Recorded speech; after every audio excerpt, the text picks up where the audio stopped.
Welcome to The Grasp. I'm Doug. Did you know that most people spend more time planning their weekend than they do their financial future? That includes traders too. Most traders don't put any time or effort into planning out their trades. But you're going to be different. So buckle up and let's get to it.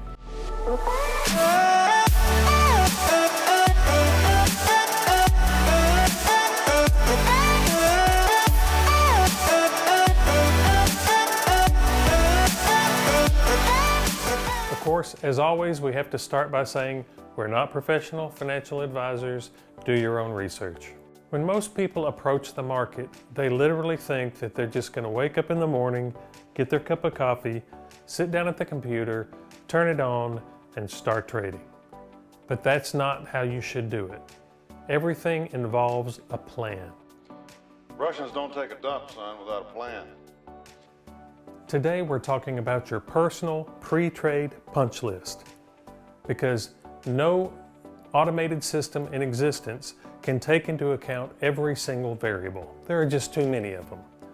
So we need to include market sentiment, as we previously discussed, into any assessment or analysis that we're doing.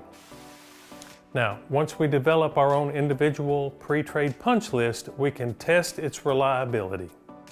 Once we develop and test our punch list and know that it has a reasonable win-loss ratio, then we begin to trust it. It's a recognized technique. And over time, many of the items on the punch list will become just automatic or second nature to you. You control yourself. You're fine. A couple of notes before we dive in. First of all, this is just an introduction. We have many more videos that we'll be doing across time, and we're going to go into much more detail on all of these points.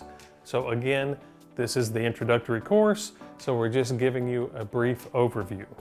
Second thing, your individual punch list is just that. It's individual. Hey, this is private.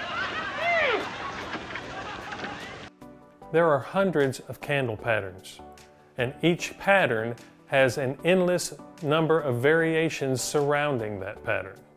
I hate everything you just said. We have to be very specific as to what we're looking for in a trade. If you've done even a little bit of research on technical analysis or watched videos on YouTube about technical analysis, then you know that there are some recognized patterns that almost everybody talks about. It doesn't take very long to master a pattern. The issue is mastering the pattern in the infinite variety of circumstances surrounding that pattern. I'm sorry, what? So what do we mean by a pattern? Patterns are created by combinations of candlesticks, and they come in all different kinds of varieties and names. There are ascending and descending triangles, flags, pennants and wedges, double bottoms, double tops, M&W formations, gap patterns, head and shoulders, cup and handles, and they just go on and on and on and on.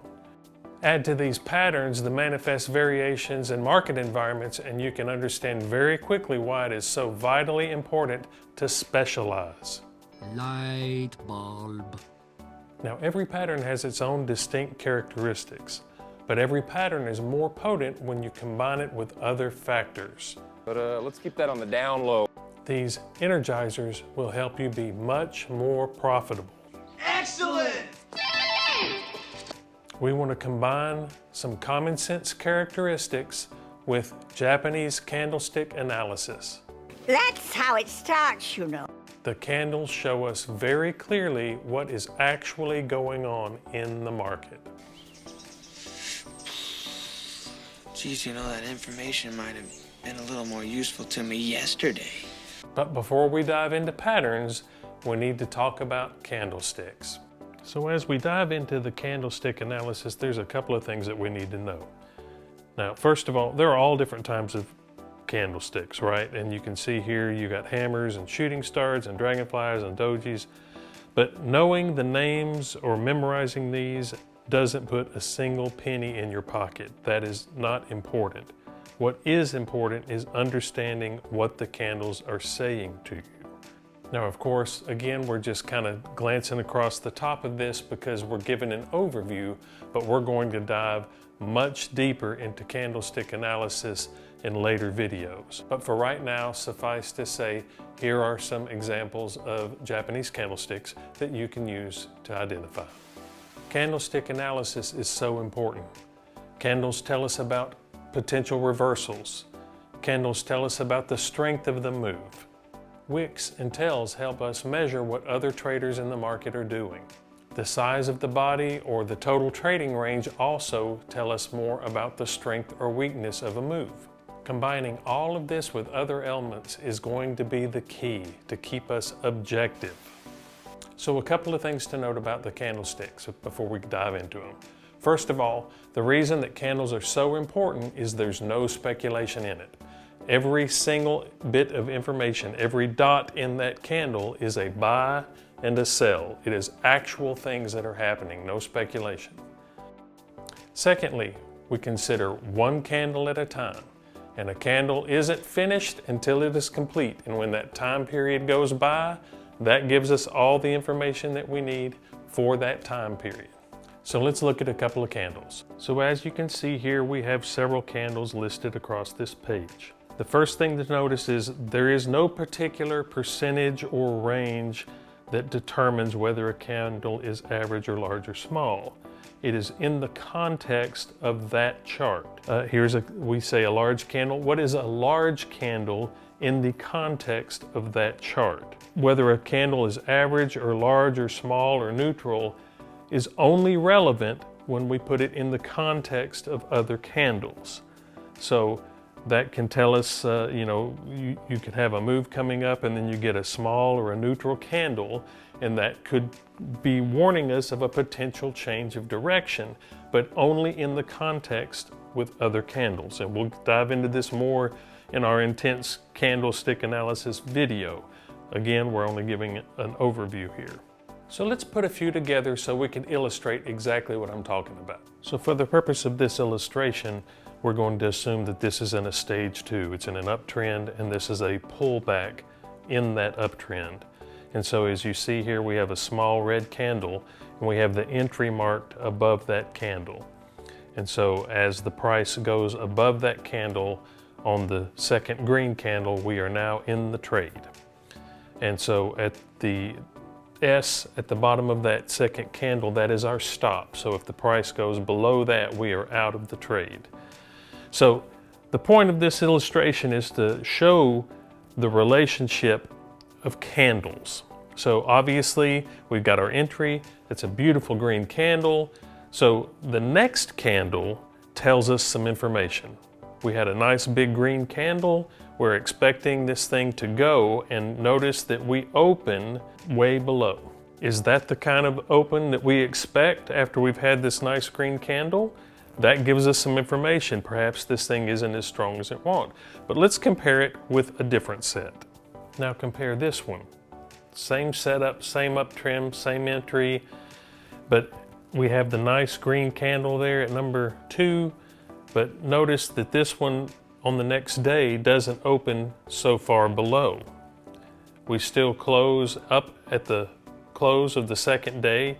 We do have a topping tail, but notice the same candle, but it's giving you a different message than it did in example 1. Now compare example 3.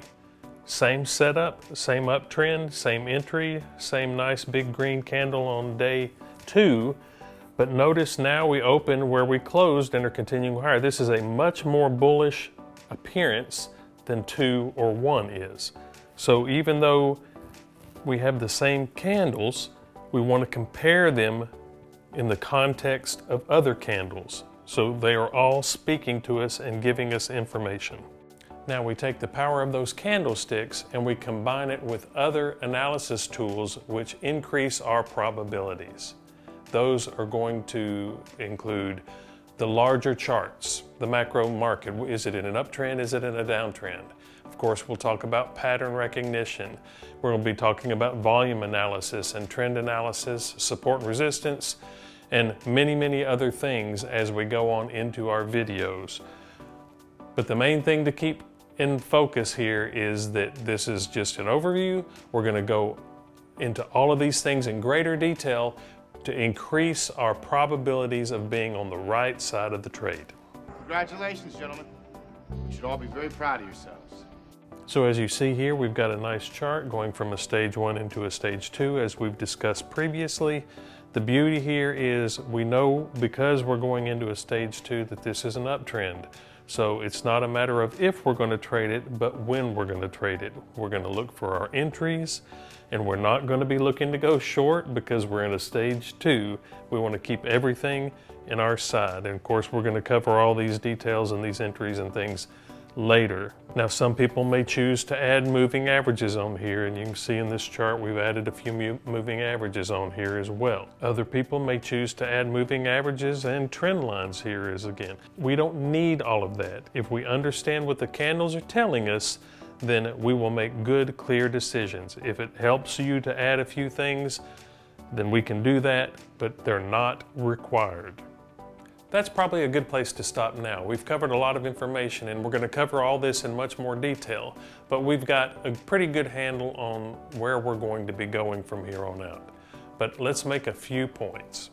First point, any pre-trade list is better than no pre-trade list. Start by always checking the daily charts first. Make sure that your trade aligns with the micro charts. Fourth, and this one should be obvious, we always want to trade in the direction of the major market move. And the last point, always be able to adjust your plan as necessary. That's all for today. Please remember to like and subscribe, leave comments and questions below and we'll answer them. And we'll see you back here next time on The Grasp.